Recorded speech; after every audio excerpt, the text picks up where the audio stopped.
Welcome everybody, both friend and stranger, old and new, to this time of worship in the Unitarian tradition. My name is Diane Rutter and I'm the lay assistant here at Kingswood Meeting House in Hollywood in Withall. Now, many of us enjoy a good story with a moral. This type of story has been used for a millennia as a teaching tool. A good story captures the imagination and its message is often remembered much longer than after a sermon has been forgotten. So today is story time. My thanks as always go to Peter Flower, whose skill and patience makes all these services possible. Let's take a moment now to gather our thoughts before we begin.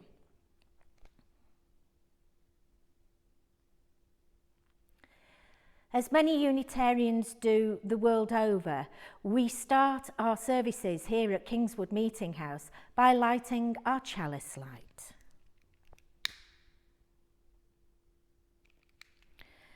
And so we know we are gathered to worship. And my chalice lighting for you today is by Rabindranath Tagore. Let not the hours pass by in the dark. Kindle the lamp of love and of life. Our first story today is from a collection by Derek Smith, who preached all over the UK at different Unitarian churches, and his book was called 50 Tales to Ponder.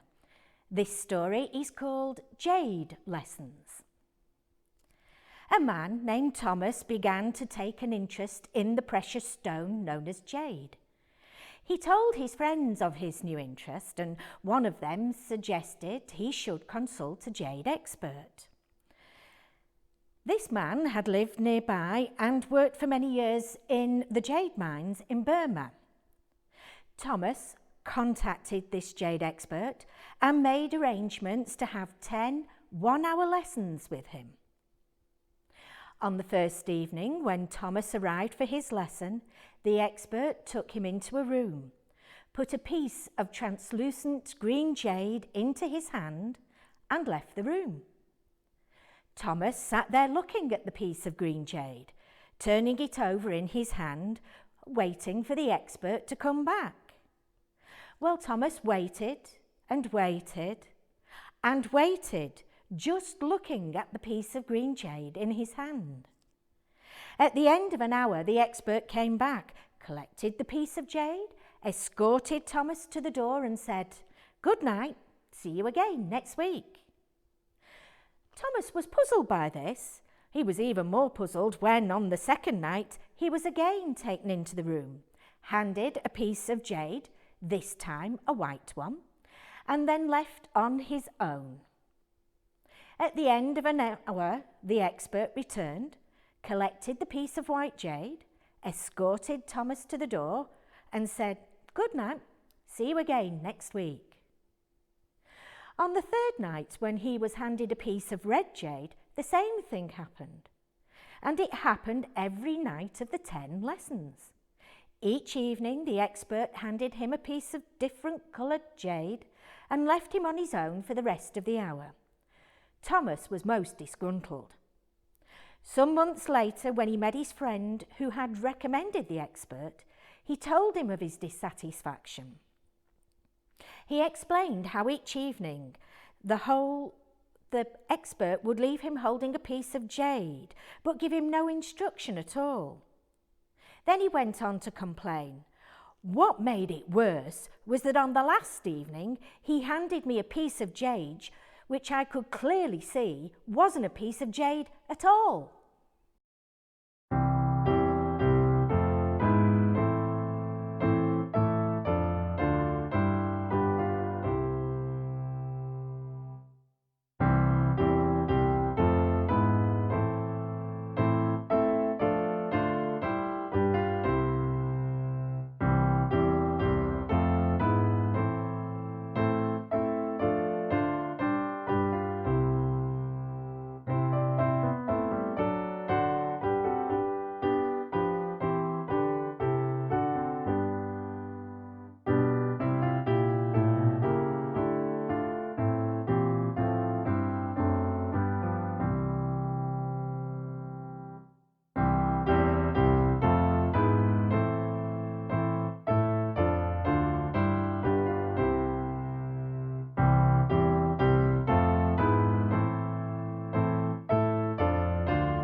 invite you now to join with me in saying the words of the Lord's Prayer.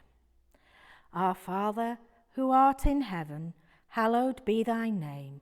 Thy kingdom come, thy will be done, on earth as it is in heaven.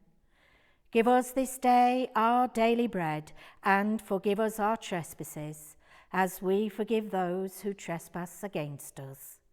And lead us not into temptation, but deliver us from evil. For thine is the kingdom, the power, and the glory, for ever and ever. Amen. Our next story this morning is called The Devil's Apprentice, and again it's from a collection of stories. This one collated by Margaret Silf, and it's called 100 Wisdom Stories from Around the World. This particular story is called The Devil's Apprentices. It was the start of a new term in hell, and the devil was giving an induction course to the latest batch of apprentices. There's no room for complacency, he warned them. You wouldn't believe the half of what is going down there on earth. People are getting more and more in touch with God. They are starting to see God in creation and even in each other's hearts. They're noticing God's actions in the stories of their own lives. And worse than that, they're starting to realise how important it is to work for justice and for peace. If things carry on like this, God's kingdom will come and we'll be out of a job. There was a long silence as the seriousness of the devil's message sank in. The apprentices waited to hear what wisdom the devil would give them for dealing with this perilous situation. But he could read the questions in their mind, and he turned the problem over to them. So what are you going to do about it? He asked them. Any bright ideas? Well, they scratched their heads and furrowed their brows. Come on, urged the devil. I'm waiting. We don't have forever, you know. Very tentatively, the first apprentice raised his arm. Sir, he ventured, why don't we go down there and tell them there's no God? Sorry to disappoint you, the devil said, but that wouldn't wash at all.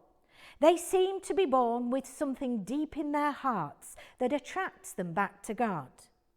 They often can't name it or even admit that it is there, but sooner or later, they all have a moment when they know that God exists. You'll have to come up with a better idea than that.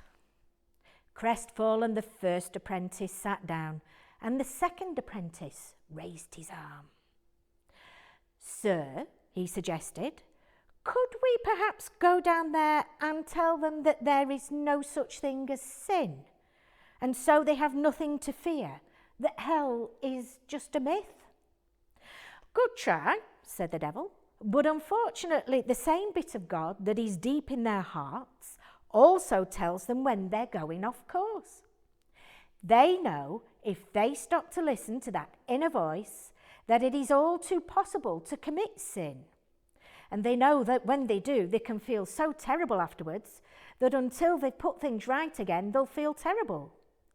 Deep in their hearts, they know what sin is and how hell feels. Think again.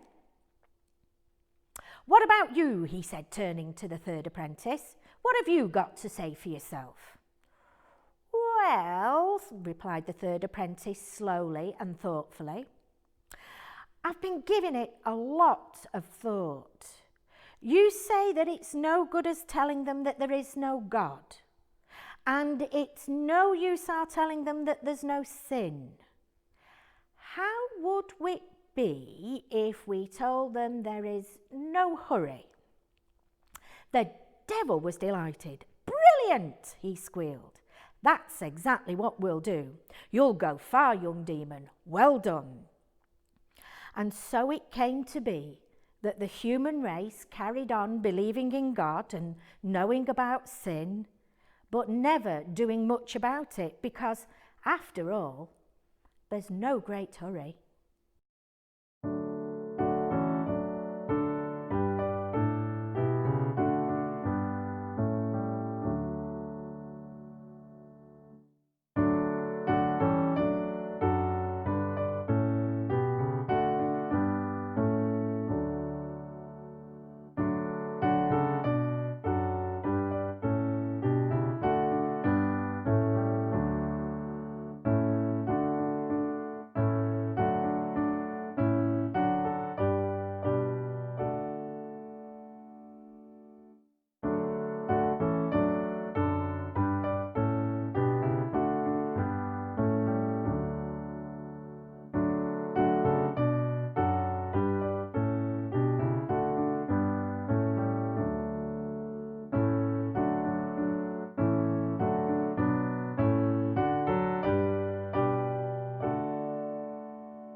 This next story appears in both collections by Derek and by Margaret, and it's called The Fox and the Tiger. There is a story about a fox and a tiger. It comes from an Arab mystic, a man named Sari. The story tells of a man walking through a forest when he suddenly saw a fox. The fox had clearly been caught in a trap or had been in a fight because he was limping along with a damaged leg. As the man stood looking, a tiger carrying food in her mouth came into the clearing, ate her food and wandered off, leaving remnants of her food on the ground. The lame fox then limped across and ate the food left by the tiger. The man was intrigued by this, and the next day he came back to the same spot. Again he spotted the lame fox.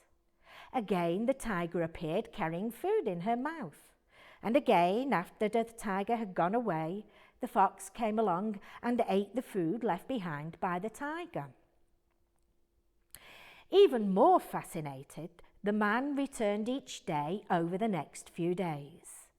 And the same thing happened. He thought about it and came to the decision too, he would be like the fox. He resolved that he would do no work but just sit around and wait for food to be brought to him. Well, the first day he sat and waited, but nothing happened. No food was brought to him. The second day he sat and waited, and again nothing, no food. On the third day he was feeling really hungry, but still no food came. Nothing was brought to him. Then he seemed to hear a voice saying to him, "Oh, you who fail to understand, open your eyes to the truth. Stop imitating the fox and begin to follow the example of the tiger."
Let us now take time for silent reflection. Let's bring before the divine the innermost thoughts of our hearts and minds in a time of silence.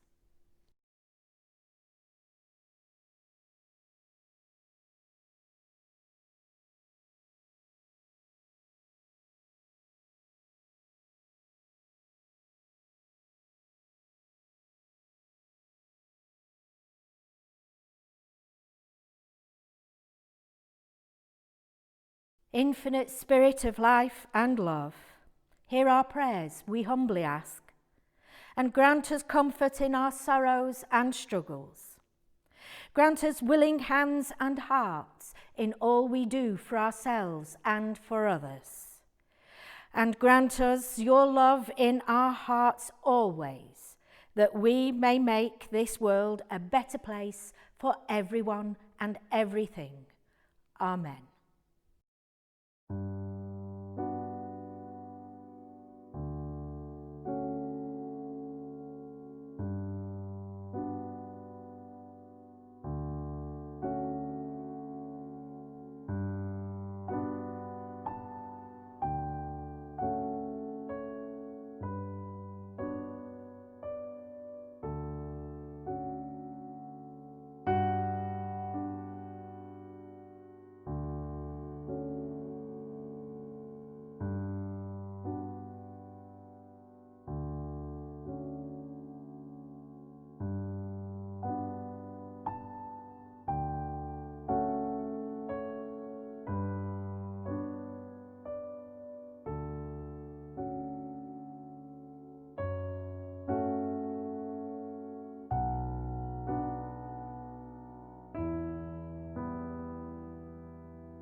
Our last story today is from the 100 Wisdom Stories collection, and it's called At the City Gates. Long ago, in a faraway town, an old woman used to sit at the city gates. She used to watch the travellers passing through, and sometimes she had conversations with them.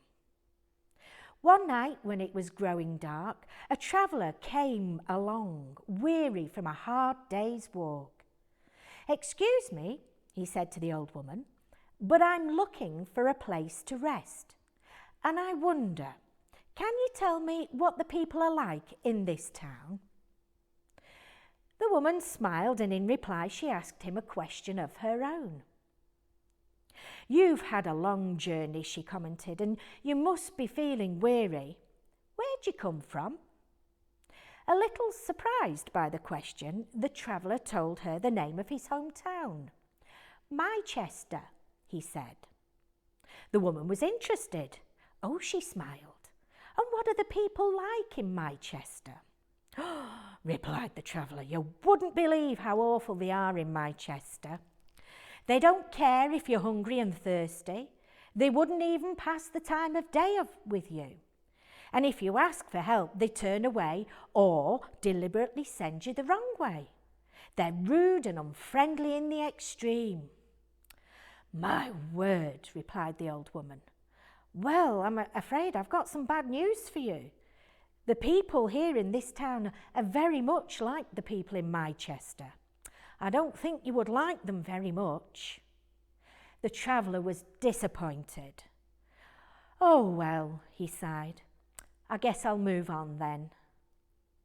Now a short time passed, and soon another traveller arrived at the city gates. He saw the old woman sitting there, smiled and approached her. "Excuse me," he said, "but I'm looking for a place to rest, and I wonder, can you tell me what the people are like in this town?" The woman smiled back at him, and again she asked him a question of her own. "You've had a long journey," she commented, "and you must be feeling weary. Where do you come from?" "I come from Mychester," he told her. "And what are the people like in Mychester?" the woman continued. "They're so kind," the traveller replied. "I really like them a lot. They're always friendly, ready to help each other, and generous to a fault." "Well," said the woman, "I think you'll find a warm welcome here in this city.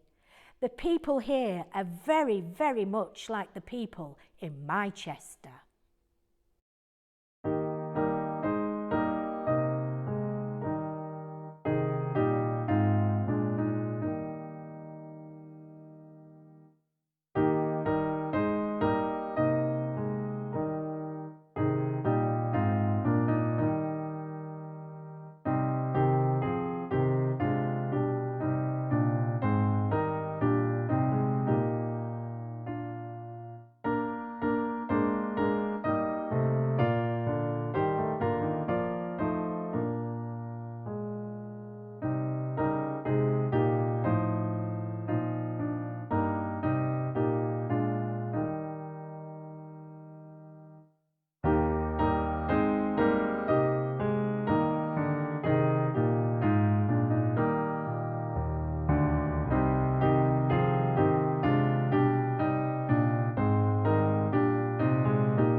Our service now comes to the end.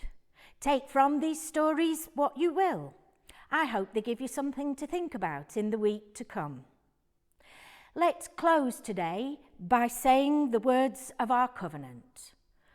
Love is the doctrine of this church. The quest for truth is its sacrament, and service is its prayer. To dwell together in peace, to seek knowledge in freedom, to serve humankind in fellowship, to the end that all souls shall grow into harmony with the divine. This do we covenant with each other and our God. Go in peace and love. Amen.